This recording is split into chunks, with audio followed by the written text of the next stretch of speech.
This jolly gentleman is Jan Steen, a man who lived an abundant life and who painted the chaos that he created. Many proverbs have ceased to be used in modern times, but one in particular is still used in the Netherlands today. A Jan Steen household is a reference to the chaotic household that he once depicted and in which he was often featured himself. His lively paintings, full of people indulging in heavy drinking and smoking sessions, had a deeper meaning though. They served as a warning sign, and although they weren't recognized as such at the time, their prophecy became a tragic reality for the people who were featured in them. In this video, I'll take a closer look at the paintings of Jan Steen.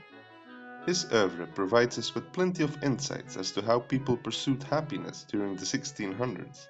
There's a lot more to them than fun and games, as they predicted the downfall of the Dutch Republic. Jan Steen was born in 1626 in Leiden, a city in the western part of the Netherlands. Yes, this was also the city where Rembrandt van Rijn was born and where he opened his first workshop during the 1620s. Rembrandt moved to Amsterdam in 1631 when Steen was merely 5 years old, so both men didn't work together. They did, however, both enroll in Latin school as a child, so they were certainly well educated. Jan Steen had the privilege of being born into a wealthy Catholic family as his parents were brewers in his hometown. They also ran a tavern called the Red Halberd. This type of bar was pretty popular during the 17th century. The only form of entertainment was drinking and playing games, subjects that were often featured in Jan Steen's paintings. This is also what makes Dutch Golden Age paintings so intriguing. They are classified as part of the Baroque era, but the fact that they depict common people doing everyday things was quite unique. Just think of the exaggerated grandeur and religious subject matter of the paintings of Rubens, for example, who lived just south of the Dutch Republic. Jan Steen chose to paint his own experiences, and because of this, it transports the viewer back to everyday life during the Dutch Republic. It was Rembrandt who paved the way for painters like Jan Steen to emerge. He probably wasn't much of a student, but he did possess artistic talent. That's why his parents even encouraged him to pursue a career as a painter. The success of Rembrandt's workshop certainly played a role in this decision, as being a painter was a well-respected profession during the Dutch Golden Age. We don't know much about Steen's artistic education, but he certainly received training from several masters. The most certain account claims he studied in the workshop of Jan van Hooyen, a Dutch landscape painter. He moved in with the Dutch master in The Hague, and shortly after, he married his daughter Margriet. The couple had 8 children together, and this certainly served as a source of inspiration for Steen. In between raising 8 children and his next heavy drinking session, Jan Steen didn't have a problem finding customers. His unique, anecdotal style was highly appreciated by the fast-growing upper middle class. These wealthy people, often merchants, commissioned paintings to decorate their houses. The worldwide trade routes that the Dutch people had established during the 17th century brought a lot of wealth to the nation.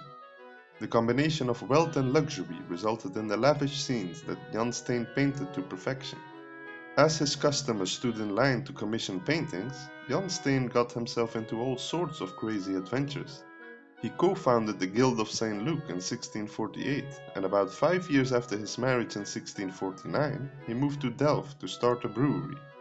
His wealthy father leased this brewery, which was called the Slang or the Snake, to him, but he was far from a savvy businessman. He likely preferred tasting his own product on a daily basis instead of growing a successful business, so it ended up being a complete failure. He only painted one notable work during his 3-year stay in Delft, which was a portrait of the local mayor and his daughter.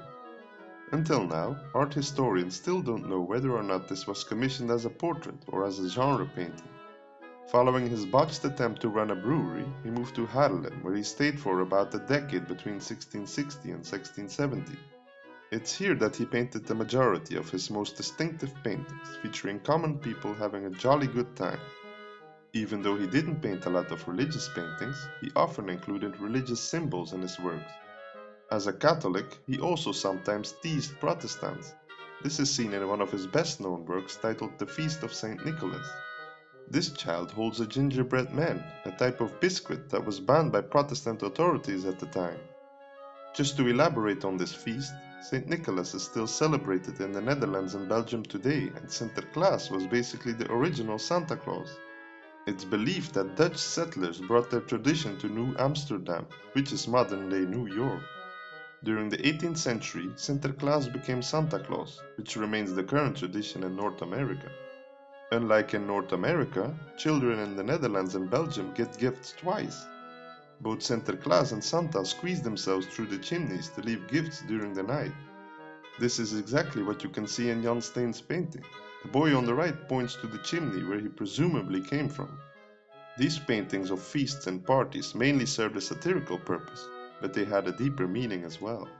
Take for example a look at this painting titled The Happy Family, a work that perfectly reflects Steen's own chaotic lifestyle.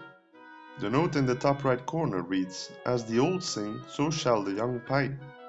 This was a warning for the elderly to change their behavior, as their children and grandchildren would certainly copy it.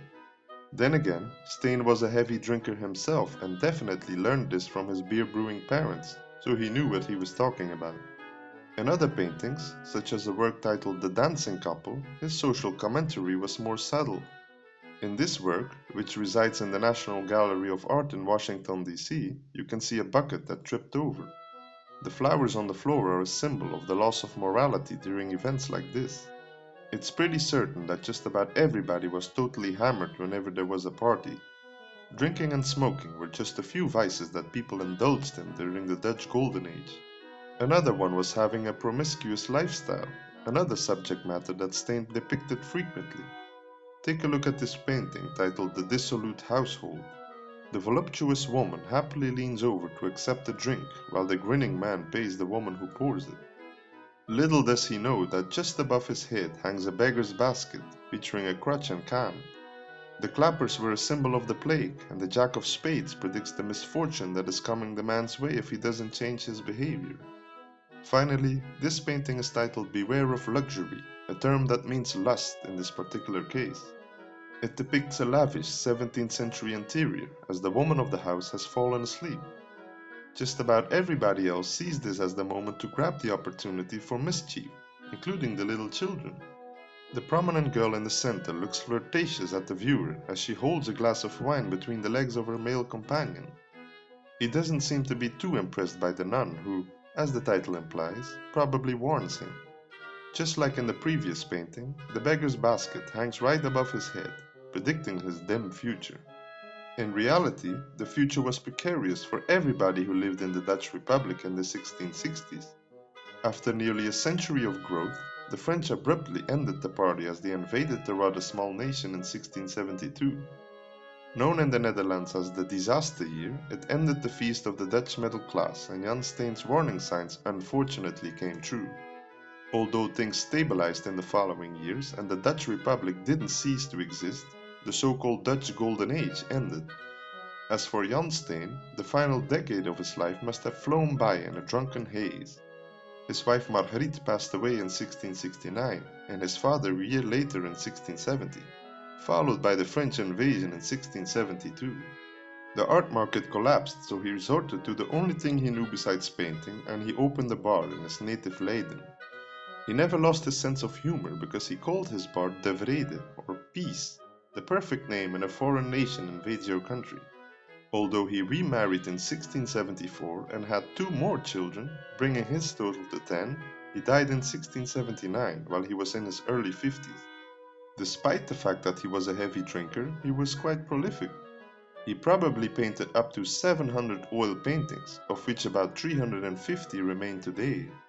Jan Steen will always be remembered for the rather unflattering proverb, a Jan Steen Household, which is depicted in dozens of his paintings.